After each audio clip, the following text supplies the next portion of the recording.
Hello and welcome back for match 3 with Legacy Zoo. We are on the play with a pretty tough one. We have a one-lander with Kurt Ape, so we're going to need Taiga, but we have Path to Exile in our hand and multiple 2-drops.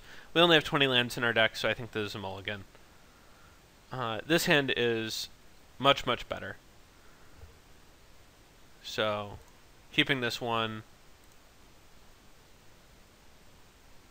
and playing Experiment 1 on turn 1, and then Experiment 1 Goblin Guide on turn 2.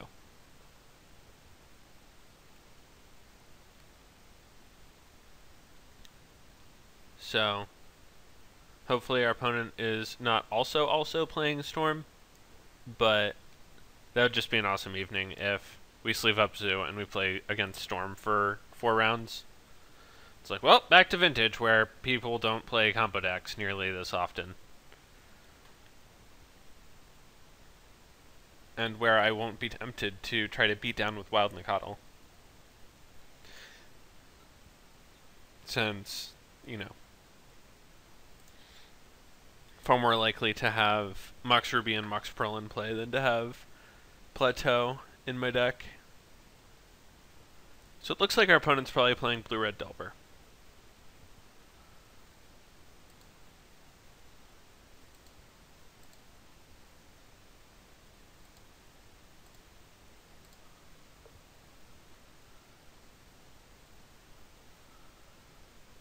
So yes, our opponent is going to Lightning Bolt, predictably.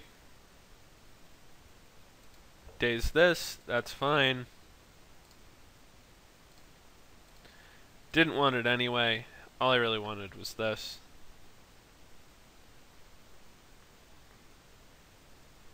Which they force, pitching force. And now we're kind of awkwardly out of gas. We've got 4 lands to whatever they've got going on. But 16 lands left in our deck, so we're a pretty huge favorite to draw running spells.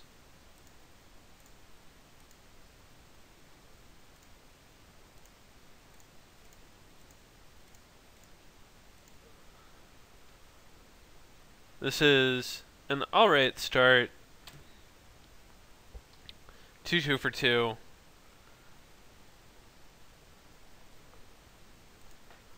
Our opponent casting Jit on 2 means that we're either in good shape or dead to their True Name Nemesis, depending on whether or not they have a 3rd land and a True Name Nemesis in 3 cards. Well, True Name Nemesis was in fact on top of their deck, so time to see if they have a 3rd land. They do. Okay, we're probably dead. That came together well for them.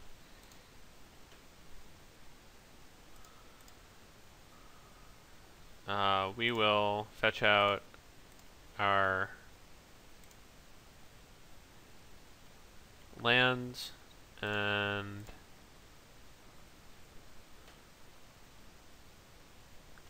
we're not going to suicide any of our creatures into his Nemesis, but we are going to try and play through this Jet.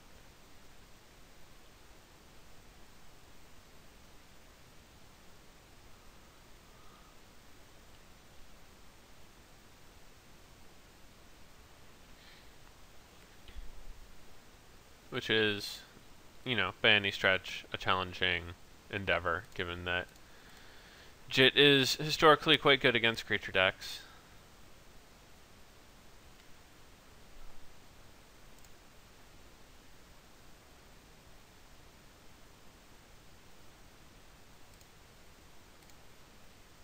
So our opponent killing our Goblin Guide here.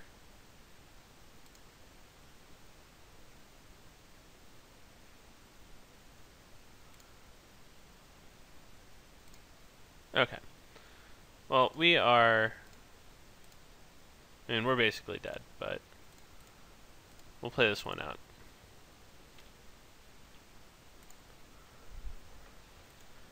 We're like a turn away from the Jit hard lock.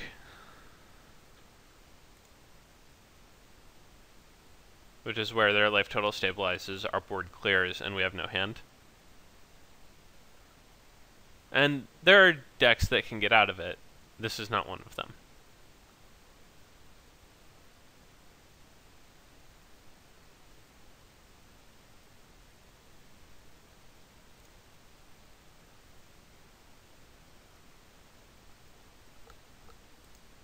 So our opponent basically playing blue, white, red, Delver. And we would actually be fine if we had a way to kill their Jit. But absent that, there's just like very little hope for us.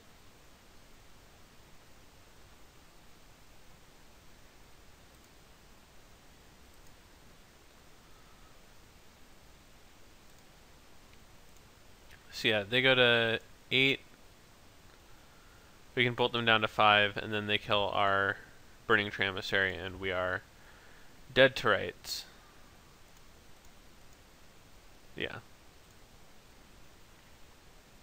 So, sideboarding. Price progress, probably just fine. Grim Lavamancer is alright. I think the card that is probably going to underperform the most is Burning Tree Emissary, given that it's just a 2/2. And it costs 2 mana. So, it's an ideal target for days. It's not particularly high impact on the board. So, bad combination of stuff. We're going to get these removal spells into our deck, and get these Pyroblasts in as well. Realistically, we actually just don't need Path to Exile. I think that...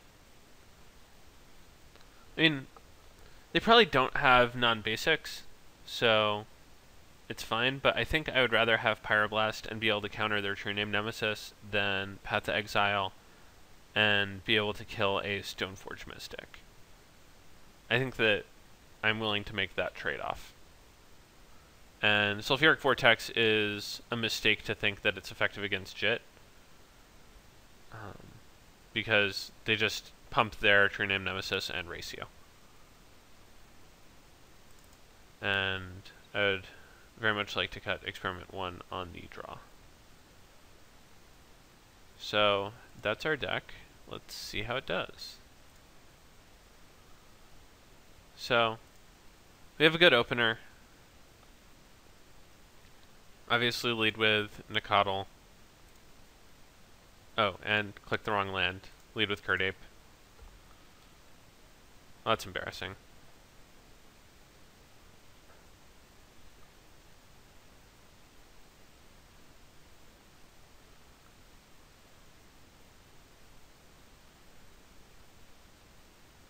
Well, maybe he'll plow it.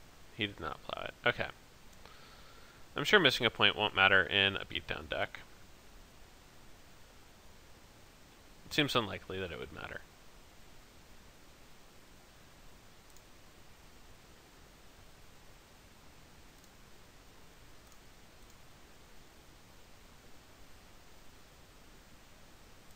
So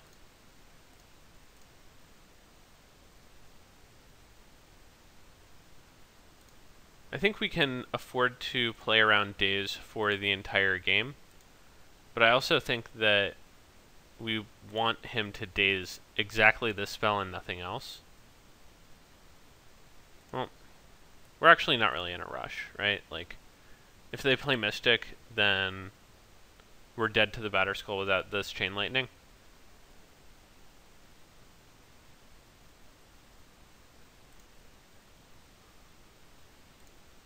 So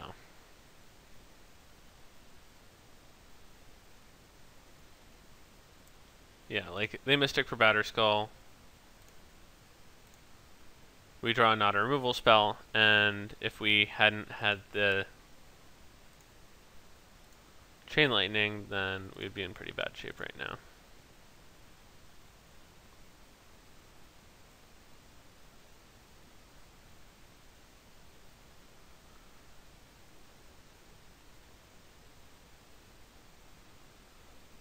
So I think...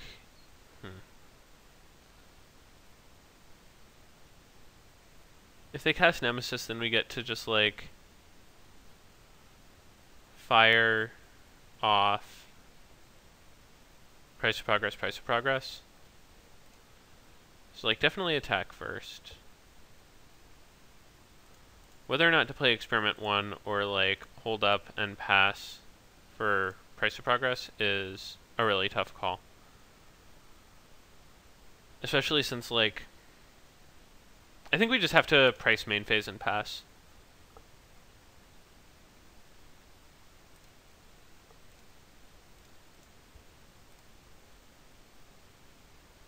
Given that they have Wasteland.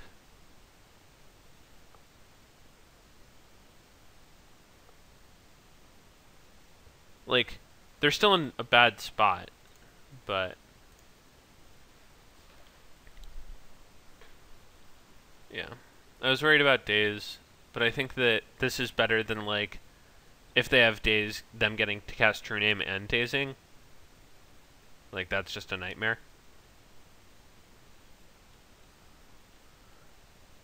So they get Jet, and we get to cast Goblin Guide, and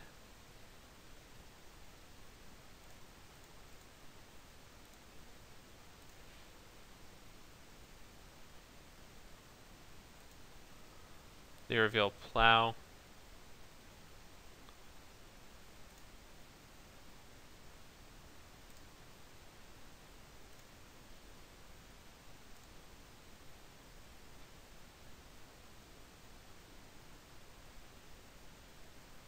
I think we just have to price here again.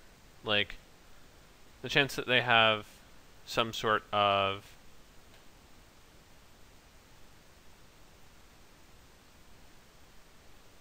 Ugh. So that's not great.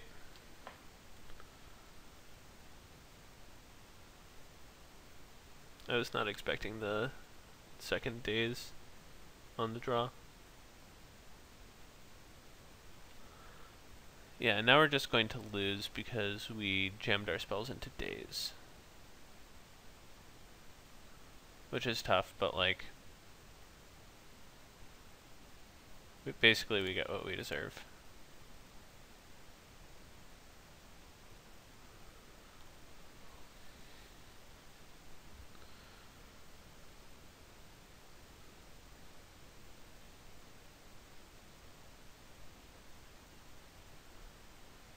So if we had been more patient with price of progress, then we can stick it here. They only take 2 from it.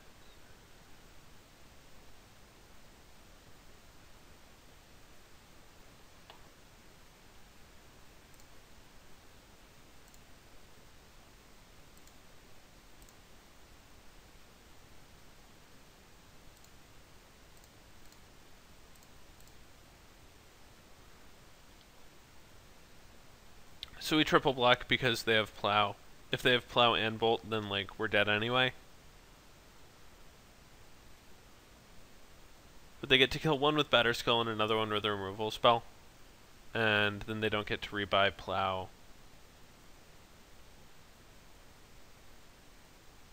They don't get to rebuy Batterskull.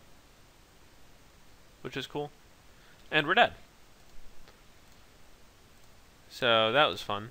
I'll be back in just a sec.